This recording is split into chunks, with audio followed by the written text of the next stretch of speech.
जय महाराष्ट्र मित्रांनो, स्वागत आहे तुमच्या या मराठमोळ्या चॅनलवरती, ज्यामध्ये आज आपण बघणार आहोत जी D2ची रिमेडियल एक्झाम होते तर ती कशी होते, त्यामध्ये किती क्वेश्चन असतात, ऑनलाईन असते की ऑफलाईन, किंवा जी रिमेडियल एक्झाम आहे ती कुठे होत असते, म्हणजे तुमच्या कॉलेजमध्ये की दुसऱ्या कॉलेजमध्ये, किंवा पासिंग मार्क किती असतात रिमेडियल एक्झाम मध्ये. या सगळ्या गोष्टी आपण आज बघणार आहोत. तर चला व्हिडिओला सुरू करूया.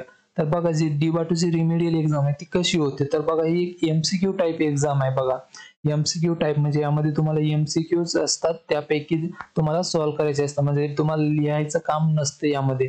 त्यानंतर किती क्वेश्चन असतात बघा, रिमेडियल मध्ये ना तुम्हाला टोटल क्वेश्चन असतात 40. आता 40 पैकी जे मार्क असतात, तर बघा 1 मार्कासाठी तुम्हाला 30 प्रश्न येतात, म्हणजे 30 मार्क इथे होता, आणि 2 मार्क साठी 10 क्वेश्चन, म्हणजे असे 20. तर टोटल जे आहे ते 50 मार्क. बघा, पण जेव्हा तुम्ही एक्झाम देता, मला बऱ्याच विद्यार्थ्यांनी सांगितलं की जेव्हा एक्झाम देत असतो तर तेव्हा एक मार्कसाठी एक क्वेश्चन येतं, म्हणजे इथे 40 च्या ऐवजी 50 मार्क दाखवले जातात, आणि प्रत्येक जो क्वेश्चन असतो तो एकच मार्कासाठी असतो. आता मला नक्की नाही माहिती, कारण मी जो हा घेतलेला पॅटर्न हा ऑफिशियल जो D2ने सांगितलेला आहे त्यांच्या वेबसाईट वरती मी तिथून घेतलेला, तर तिथे 40 क्वेश्चन दाखवलेले 1 आणि 2 मार्कसाठी. पण जेव्हा विद्यार्थ्यांनी मला सांगितले, ज्यांनी रिमेडियल दिलेली आहे, तर ते म्हणे की तिथे 50 क्वेश्चन असतात आणि सगळे क्वेश्चन 1 मार्कसाठी असतात. तर हे एकदा तुम्ही कॉलेजच्या टीचरला विचारू शकता, तिथे क्रॉस चेक करून घ्या.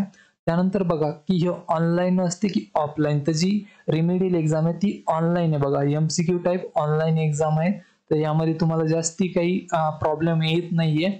त्यानंतर बघा कुठे असते, तर आता हे तर समजलं की आपल्याला ऑनलाईन असते एक्झाम MCQ टाइप, आणि ही जे तुमच्याच कॉलेजमध्ये घेतली जाते, म्हणजे जे कम्प्युटर असतं तुमच्या लॅबमध्ये, तर तिथेच तुमची जी असते रिमेडियल एक्झाम घेतली जाते. त्यानंतर बघा पासिंग कितीचे असते. बघा, पासिंग मार्क जर बघितले तर टोटल मार्क्स जे असतात ते 50 असतात. रिमेडियलची जे आहेत ते टोटल 50 मार्कची असते. त्यानंतर तुम्हाला पासिंग मार्क जे आहेत ते 20 आहे. तुम्हाला 50 पैकी 20 मार्क घेणं गरजेचं आहे, तरच तुम्ही पास व्हाल. इथे जर तुम्हाला 19 मार्क पडले तर तुम्ही फेल व्हाल. आणि बघा, इथे तुम्हाला कोणतेही ग्रेस मार्क मिळत नाही. रिमेडियल मध्ये कोणतेही ग्रेस मार्क मिळत नाही. इथे जर तुम्हाला 19 पडले तर तुम्हाला 1 मार्काचा सुद्धा ग्रेस मिळणार नाही, डायरेक्ट फेल केलं जाईल.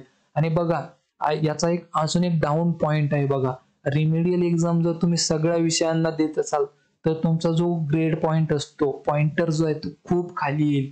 कारण बघा, आता तुम्ही ते 50 पैकी 50 जरी मार्क घेतले तरी तुम्हाला 5च पॉइंटर मिळेल, म्हणजे 5 पॉइंटरच मिळेल. आणि जर तुम्ही ते 50 पैकी 20 जरी घेतले तरी तुम्हाला 5च, म्हणजे इथे 50 पैकी 50 घेऊन पण काही फायदा नाही. इथे फक्त पास करून दिलं जातं, आणि जो ग्रेड असतो EE दिला जातो. तर हा एक, तुम्ही याच्या रिमेडियलच्या भरोशावरती जास्ती बसत नका जाऊ की तुम्हाला फक्त तुम्ही रिमेडियल कशी देऊ शकता, जसा M3 आहे याची रिमेडियल देऊ शकता, कारण हा तो खूप अवघड असतो, तो तसा निघत नाही. तर त्यासाठी तुम्ही देऊ शकता, पण सगळ्या विषयांसाठी तुम्ही रिमेडियल वरती डिपेंड राहू नका, कारण त्यानंतर तुमचा जो पॉइंटर असतो तो खूप खाली येतो. आणि तुम्हाला तर माहिती, प्लेसमेंट साठी जो पॉइंटर आहे तो खूप महत्वाचा असतो. तुम्हाला जास्ती तर 7.5 च्या वरती पॉइंटर पाहिजे असतो, जर तुम्हाला चांगल्या कंपनीमध्ये जॉब पाहिजे असेल तर.